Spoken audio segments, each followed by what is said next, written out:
जातीय जनगणना को एक तरफ जहां लगातार क्रेडिट पॉलिटिक्स खेली जा रही है, दूसरी तरफ अति पिछड़ा बचाओ तेजस्वी सरकार बनाओ रैली पटना के मिलर हाई स्कूल ग्राउंड में किया जा रहा है, जिसका नेतृत्व बिहार के नेता प्रतिपक्ष तेजस्वी यादव कर रहे हैं। देखिए, इस वक्त हमारे साथ बात करने के लिए बिहार सरकार के पूर्व कृषि मंत्री अमरेंद्र प्रताप सिंह हैं, जुड़ेंगे, बात करेंगे। अमरेंद्र जी, पहला सवाल रहेगा जातीय जनगणना से जुड़ा हमारा सवाल है। जहाँ एक तरफ आपकी सरकार ने मुहर लगा दी है जातीय जनगणना करवाने को लेकर पूरे देश में, दूसरी तरफ क्रेडिट पॉलिटिक्स खेली जा रही है, कैसे देख रहे हैं, क्या कहेंगे? देखिए, इसमें क्रेडिट लेने वाली जैसी कोई बात नहीं है। हम लोग नीतीश बाबू के साथ ही थे और उस समय उनके नेतृत्व में जो सरकार थी, हम भी थे उस कैबिनेट में, और उसी कैबिनेट का फैसला था कि बिहार में जातीय गणना होनी चाहिए, जातियों की गिनती होना जरूरी है। तर्क दिया गया था कि जातियों की गिनती होने से जिन जातियों में विकास कम हुआ है, वो पीछे रह गए हैं, और उसके लिए क्या किया जाए सरकार विचार करे। नीतियों के निर्धारण में उससे मदद मिलेगी, सबके साथ न्याय होगा, न्याय के साथ विकास। हम लोगों की जो सरकार है नीतीश बाबू के नेतृत्व में, प्रारंभ से 2005 से ही इसी उद्देश्य के साथ हम लोग काम करते आ रहे हैं और काम किए हैं। और जहाँ तक आपने कहा है कि क्रेडिट लेने की बात, तो ये तो हम लोगों की ही सरकार का लिया हुआ फैसला है, निर्णय है, और बाद में ये निर्णय हुआ और जातीय गणना नीतीश बाबू ने करवाया। हम उसके समर्थन में थे, हमने निर्णय करवाया था और समर्थन भी किया बाद में। इसमें क्रेडिट लेने जैसी बात क्या है? उन्होंने क्या किया है कि क्रेडिट लेंगे? और हम लोग क्रेडिट नहीं चाहते, हम तो सबके साथ न्याय करते हैं, न्याय करना चाहते हैं। हम लोग जब से सरकार में है तब से न्याय किया है। आप देखिए, 15 साल लालू जी राबड़ी जी के नेतृत्व में सरकार चली बिहार में। उसके पहले कांग्रेस की सरकार थी और भिन्न भिन्न पार्टियों की संयुक्त सरकारें भी बनी थी। कभी भी पिछड़ों अति पिछड़ों के लिए आरक्षण की बात नहीं हुई। हम लोगों की सरकार जब हुई तभी अति पिछड़ों को भी आरक्षण मिला, और उन अति पिछड़ों में भी और अत्यंत पिछड़े जो थे, जो काफ़ी लाचार थे, विवश थे, आगे बढ़ने की उनके अंदर ताकत भी नहीं थी, तो ऐसे लोगों के लिए जो अंतिम पायदान पर, उनके लिए अलग से विचार किया गया।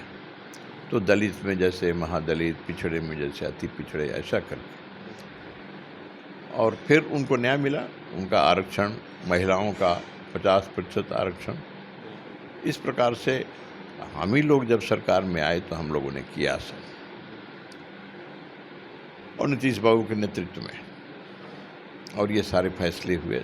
सबके साथ न्याय करने के सिद्धांत पर आधारित सरकार ने जो फैसला किया, उस फैसला का परिणाम भी आज सामने है।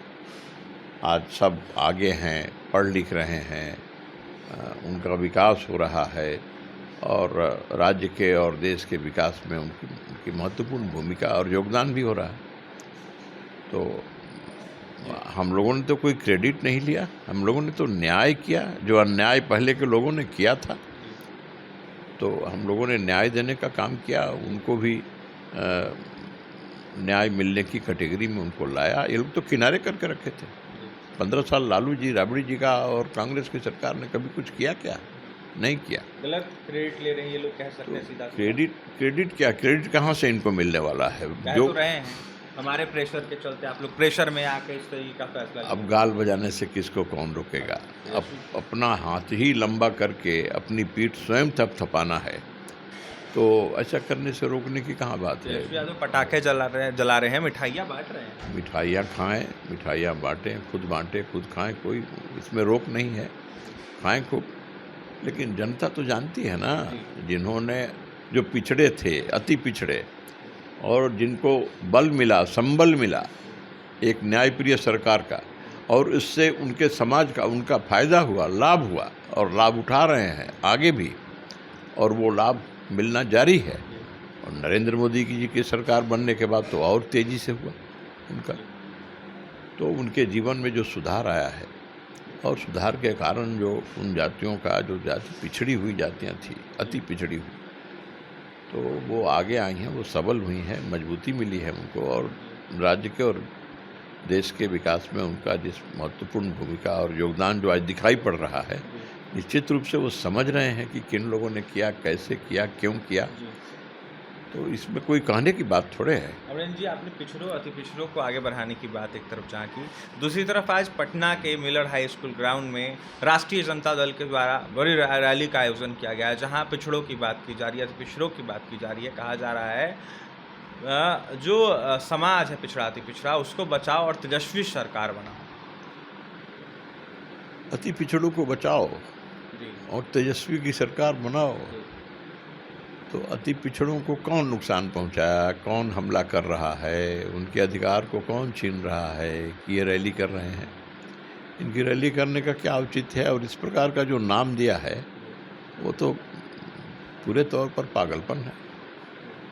तो अब मान लिया कि अब पागलों की कहीं जमघट होगी तो उसमें इस प्रकार की ही बातें होंगी ना। तो ये पागलपन की बातें हैं। कहीं हमला हो रहा है, किस पर हमला की? ये पागलपन की बातें हैं। कहीं हमला हो रहा है, किस पर हमला की? कौन करने वाला? भारत सरकार ने अति पिछड़ों पर हमला किया है। अति पिछड़ों की सरकार है भारत सरकार में, पिछड़ों की सरकार है भारत सरकार में। भारत सरकार पिछड़ों की सरकार, अति पिछड़ों की सरकार राज्य में है, और नीतीश बाबू के नेतृत्व में। और उनके नेतृत्व में हम फिर चुनाव में जाएंगे, जो चुनाव होने वाला है। कोई चुनाव हम नहीं करवाएंगे, चुनाव कमीशन करवाएगा, उसका टाइम भी होने जा रहा है। उसमें दूध का दूध, पानी का पानी हो जाएगा।